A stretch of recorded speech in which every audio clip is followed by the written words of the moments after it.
breaking news for you guys today. We are going to discuss a little bit about some sudden, a little bit unexpected to most people, tax changes in UK, which depending on how you look at it might be really compelling and might make you want to take advantage of them, or might mean you are going to be avoiding UK, and if you're already there, you may be leaving. So today we're going to talk about what those latest updates are that might apply to you and to our viewers in the 2024 spring budget. So let's dive in and discuss it quickly. Now, before we do, I'm going to kind of go through and I'm going to read you the actual document here that was issued by HMRC. That's kind of the IRS, or the tax department of the UK, Her Majesty's, or I guess it's His Majesty now, Revenue Commission. So this is, government wants the UK to have a fair and internationally competitive tax system focused on attracting talented individuals and investment that contribute to the growth of the economy. Sounds good, right? The government has also consistently maintained that those with the broadest shoulders should contribute a bit more. We, I think, have an idea of where this is going. The concept of domicile is outdated and incentivizes individuals to keep income and gains offshore. The government is therefore modernizing the tax system by ending the current rules for non-UK domiciled individuals, or non-doms, from April 2025. The government is introducing a new residence-based regime taking effect from April 2025. This is the latest modernization of the non-dom regime following the government's 2017 reforms, which abolished permanent non-dom status. All right, so before I go on, and I'll continue reading some more about what the specifics are, just a quick little recap for those who are not familiar. So most of the world has tax systems that are based purely on the concept of residence, basically where you live, right? Okay, there's citizenship-based tax in the US and, slightly in some other places, but mostly just the US. And then there is this concept of domicile. Now, domicile typically kind of overlaps with the concept of residence, and there's not a lot of places that have the idea of domicile as separate from residence. Domicile is historically sort of the idea of where you belong, kind of where you were born, where your father comes from, this sort of thing. And this has kind of emerged over time, like you have sort of domicile by choice in places such as Ireland, etc. And so anyway, there's this domicile concept: Ireland, UK, Malta, Cyprus, etc. And this is not common in the rest of the world. So it is true what they're saying, that the concept of domicile is kind of outdated and they want to move to a residency-based system. What has historically happened in the US, or sorry, not the US, in the UK, has been that people who are residents but not domiciled in UK could kind of defer or avoid paying tax on money they didn't bring into UK. And you kind of think about that. It's like, okay, it's a nice tax incentive for people going there, but it doesn't really benefit UK because people aren't bringing money into UK. And so hence what they're saying here is not really entirely off base. But what is maybe surprising to some is they're ending the non-dom regime. Okay, so we're going to see what they replace it with. But first point that is important, that was kind of what the non-dom regime was, and they're getting rid of it. Not the UK tax year is a little bit unusual. It goes April to April. So we're just coming up to the new tax year starting April 2024. So they're giving a year to phase it in, and it will take effect in April 2025, which we'll see some more details of in a second. The government's new approach will ensure we remain internationally competitive and attract the best international talent. New arrivals to the UK will benefit from 100% UK tax relief on foreign income and gains for the first 4 years that they are tax resident here. And there will be a transitional arrangements in place for current non-doms. That's pretty good, right? People who are new to UK, so in other words, if you have not been living, we'll talk in a second about what the details are, but if you're moving newly to UK, you will have no tax on foreign income and gains for a period of 4 years. Pretty awesome. And notably, you'll be able to remit it. So there's no remittance basis thing. You can actually bring the money into the country. So the time frame that it works for is not so attractive, only 4 years, but this is very much similar to what, say, the Beckham law has had and some others. That one's in Spain.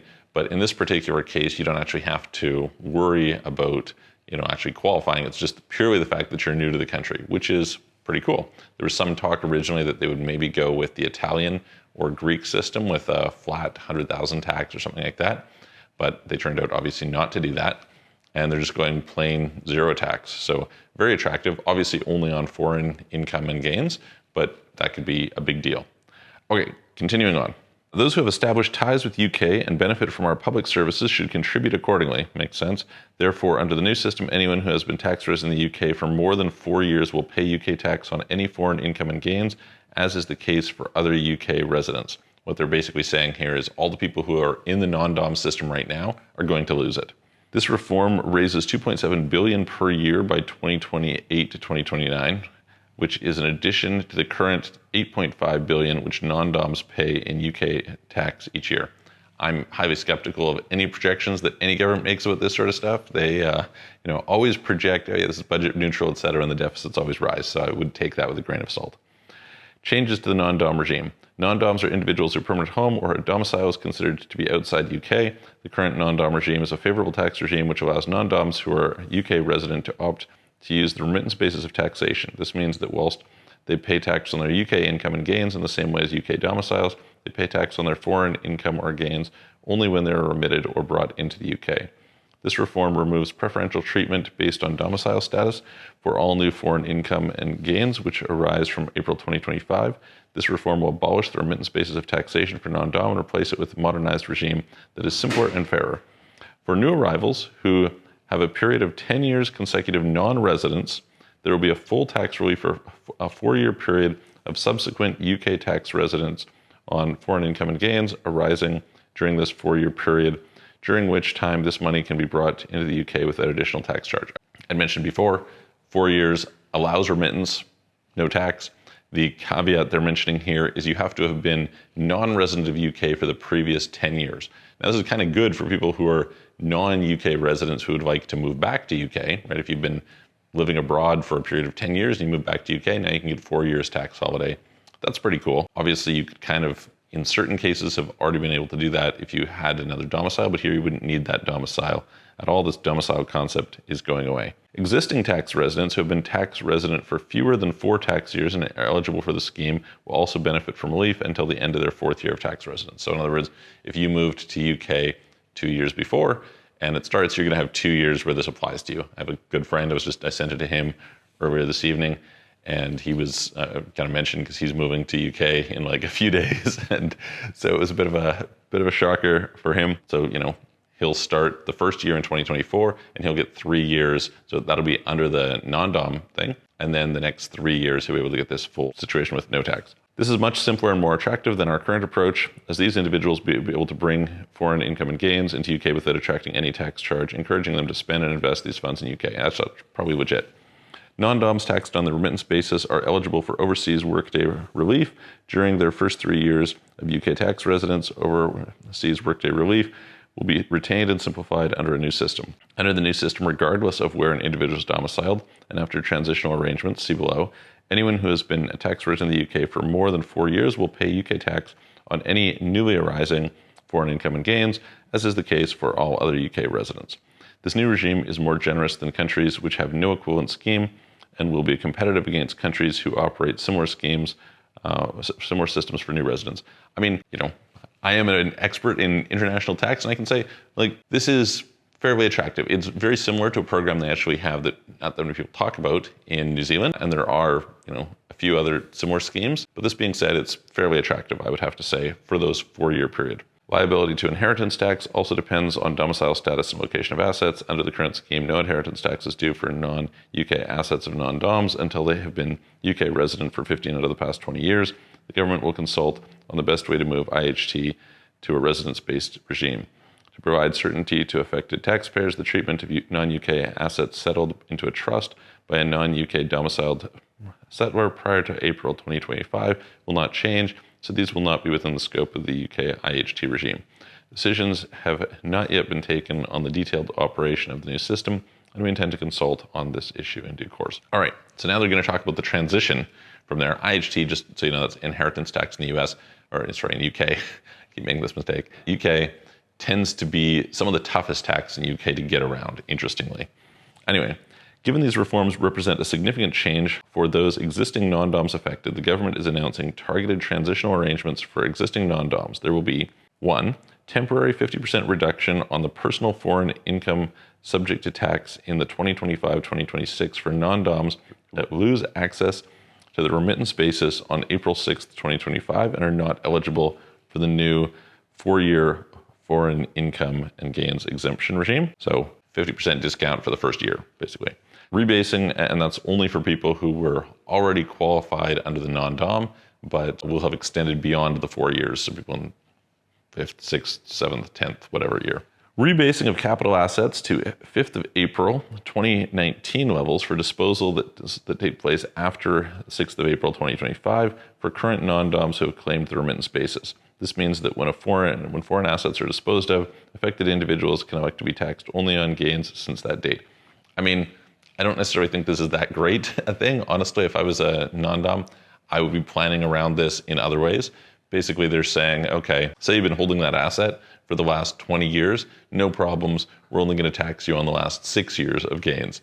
I mean, okay, better than nothing. But like I said, I would be planning around it if I was you. Non-doms will be able to remit foreign source income and gains that arose before April 6, 2025 to the UK at a rate of 12% under a new temporary repatriation facility in the tax years 2025, 2026, and 2026, 2027. So all the people who have unremitted gains in UK or overseas, they can go and they can bring that into the country at a 12% tax rate over those period of time. I mean, that's not that great for the most part. I mean, it depends on how much money you have outside the country and sitting there, etc. I would, again, probably plan some other ways of dealing with that if I was in this situation. While the government is removing protections on non-resident trusts for all new foreign income and gains that arise within them after April 6th, 2025, foreign income and gains that rose in protected non-resident trusts before that period will not be taxed unless distributions or benefits are paid to UK residents who have been here more than 4 years. Okay, so that's their transitional regime. For people who are interested in learning more about this, you can reach out to us. Happy to help you. I mean, clearly for a certain class of people, this is a fairly attractive thing, right? I think one of the most interesting points here is that you could now move to UK. You'd have 4 years of potentially zero tax. In the 5th year, okay, you're going to be taxed, but you can probably do some things to defer tax if you're making it off investment income, etc. You could get UK citizenship, and then you could depart, and that wouldn't be all that bad. As I said, this is very similar to what they have in New Zealand. New Zealand has a 4-year program as well. People don't, again, talk about it that much. UK is, although not EU, still a highly attractive passport for sure. And it is an easier passport to get, especially if you're an English speaker and somebody who is in a situation where they're interested in having access to Ireland and global travel and all this sort of thing. Obviously, there's still lots of economic opportunities in UK, etc. So I think who this is probably most appealing to are people who are moving there on some sort of tech work, etc. Somebody who maybe needed the money more directly. So in those situations, it's good. For somebody who's there temporarily, for sure.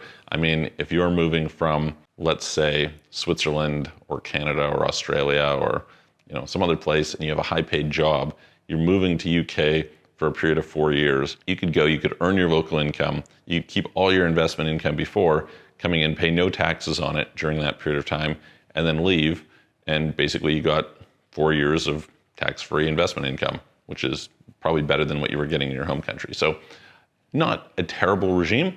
I think there are little nuances to plan around. As I said, if you're somebody who's already on the non-dom, you should call us and we should have a bit of a conversation about what you can do to plan and optimize given this changing set of rules.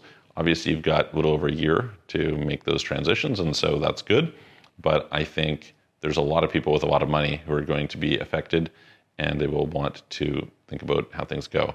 I think the main disadvantage of this program is it's limited to 4 years. So previously, people could stay, originally sort of permanently under the non-dom, but even as of 2017, after it was 7 or 9 years, something like that, you started to pay some tax, but you could potentially just be accumulating massive amounts of wealth internationally. And so, in this particular case, you're talking about not being able to do that so long term. So maybe a bit less attractive for people to go to UK for a permanent basis, and just does more to make, frankly, UAE more popular for a lot of these people. So anyway, let me know if you have questions, put them in the comments below. If you want help, reach out to us. You can book a call with me, calendly.com/Michael-Rosmer, link in the description below. I'm going to look forward to seeing you on the next video.